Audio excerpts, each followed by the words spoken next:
Picture this. You're slumped in a creaky wooden chair at the edge of a dimly lit attic, the kind where the ceiling slants low and the air hangs heavy with dust and the faint musk of old books stacked in teetering piles. It's late, past midnight, the witching hour creeping in. The world outside muted to a hush, save for the occasional groan of the house settling into its bones and the soft patter of rain against a single grime-streaked window. A bare bulb dangles overhead, its weak glow swaying in the draft, casting jagged shadows that flicker across the walls like restless spirits.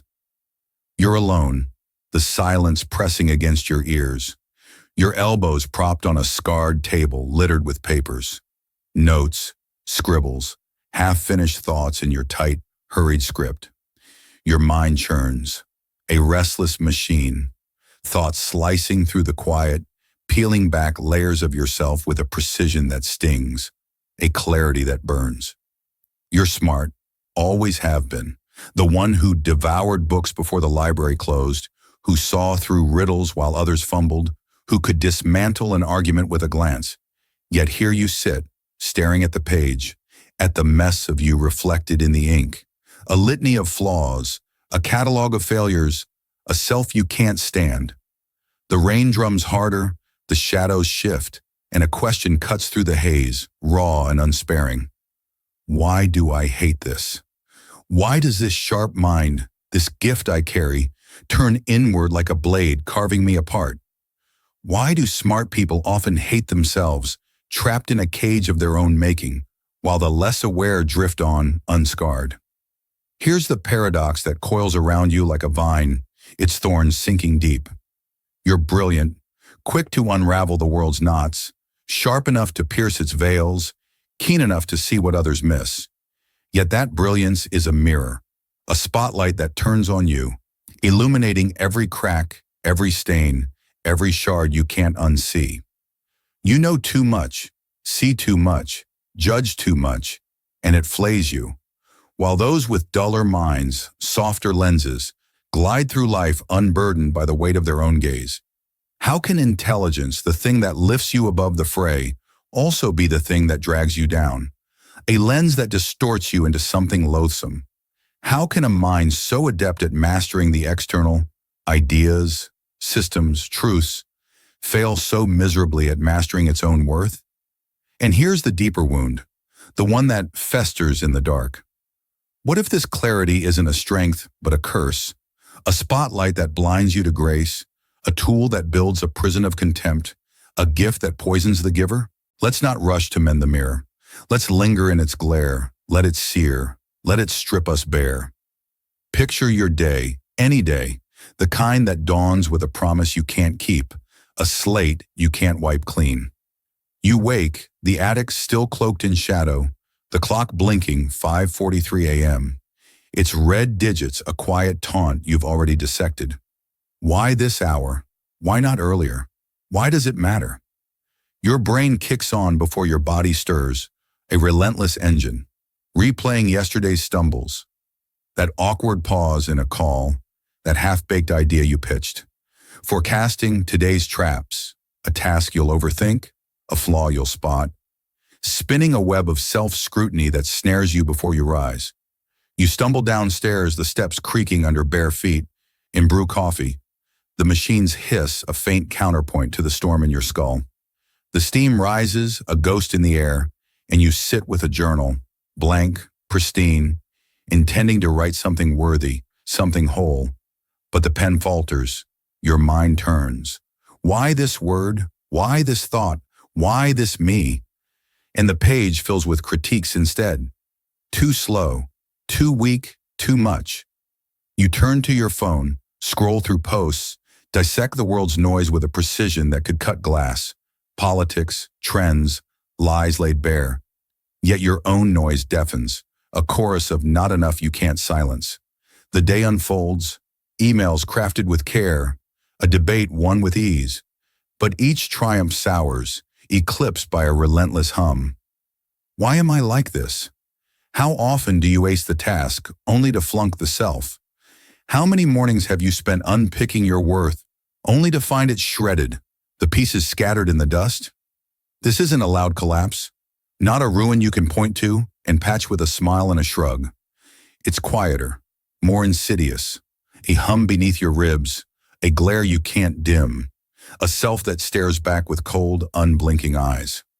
Arthur Schopenhauer, that grim prophet of discontent, saw this as the curse of awareness. He argued life is a pendulum between boredom and pain, driven by the will, a blind, ceaseless craving. And the smarter you are, the more you see it, the futility, the flaws, the endless gap between what you are and what you could be.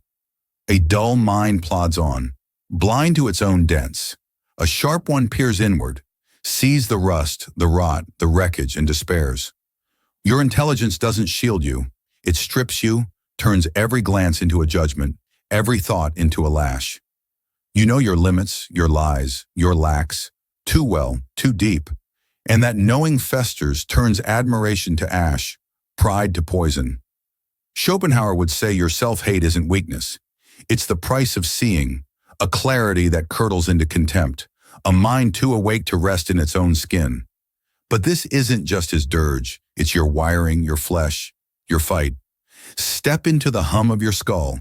Imagine a lab, sterile and stark, screens glowing with neural webs, your brilliance dissected under a cold beam. Your prefrontal cortex, the throne of reason, runs hot, overactive, spinning mirrors of yourself. Too slow here, too sharp there, too little always. Neuroscience calls it hyper-self-awareness. The smarter you are, the more you reflect, the harsher you judge. Analysis turns inward, a scalpel on your soul. Your amygdala flares, a primal alarm. I'm failing, I'm flawed, flooding you with cortisol, a stress you can't outthink, a venom you can't purge. Cognitive biases twist it tighter. The negativity bias hones in on faults, not gifts. The imposter syndrome whispers you're a fraud. The spotlight effect convinces you're seen, judged, found wanting. This isn't folly, it's design. A brain too keen, too cruel, too coiled to let you be. Rewind the years, peel back the skin of time. You're a kid again, sprawled at a desk in a classroom, thick with chalk dust and chatter, your pencil racing across pages, math, essays, puzzles, faster than the rest, sharper than the rest. The teacher beams, so bright, so quick, and you glow, a star in your own sky, a self you loved. Now you're here, decades heavier, that same mind a tribunal. Every win weighed, every flaw flayed, every spark snuffed by doubt. Carl Jung would step in, his voice low. This is your shadow. The brilliance you wear masks a twin, self-doubt, self-scorn, the yous you've buried under scrutiny. You shone, but saw the flicker. You rose, but felt the fall. You built, but loathed the builder. The shadow knows every crack you've widened, every worth you've crushed, and it haunts you, a judge in your bones, a jury in your breath. This isn't your burden alone. It's legion, a quiet army of the sharp bleeding under their own light. Friedrich Nietzsche saw the strong falter when they turned inward, their will to power buckling under self-sight. I could be more, I should be more. A fire that burns the hand that feeds it. Aldous Huxley's dystopia glints, a world that numbs the bright with shallow tides, leaving them lost in their own glare, drowning in noise they can't trust. Society stokes it, praises the brain, not the being, rewards the feat, not the feel, builds a stage where you perform but never rest. You're conditioned to excel, to dissect, to shine, not to love, not to hold, not to heal the self you shred. Zoom closer, cut into the day's marrow. You're at a cafe, the air rich with espresso and laughter, friends sprawled around a table, cups clatter, stories fly, a warmth you half join.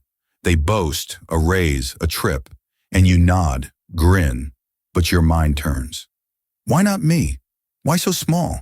You sip, the coffee bitter, your thoughts sharper. Too slow, too late, too you.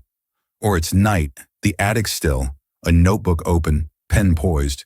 You mean to write, plans, truths, but the ink stalls, a memory of a fumbled word, a sting of a missed chance, a self you despise. Jean-Paul Sartre would sit beside you, his stare cold. You're free, he'd say, free to see, free to hate, but that freedom's a lash. Whip yourself or wield it, no middle ground. Picture a mirror, not glass but steel, cold, unyielding, reflecting you back in harsh lines. Every dent, every scar, every you loathe. Every thought's a crack, every doubt a shard, every glance a wound that won't close. Viktor Frankl would lean in, his voice soft. Where's your meaning? But intelligence splinters it, sees the flaws, not the frame, the lacks, not the light. And the mirror stays, a judge you can't appease. Let's stretch this wider, peel back more days, more skins. Think of last month, Tuesday, a gray smear of routine. You're at work, the office, a buzz of clicks and murmurs. A project lands, complex, yours, and you nail it, your mind a blade, your boss's nod a fleeting bomb. But then it creeps, a memory of a shaky pitch, a pang of not enough, a scorn you can't shake. You type faster, push it down, but it festers. A hum in your skull, a weight in your chest. Or Saturday, sun slicing through the attic window, a day to breathe. You grab a book, philosophy, physics, aim to conquer it, but the words blur. A thought of a friend's ease, a sting of your own drift, a self you hate. How many wins have you soured? How many gifts have you cursed? This isn't chance, it's rhythm, a beat you can't break.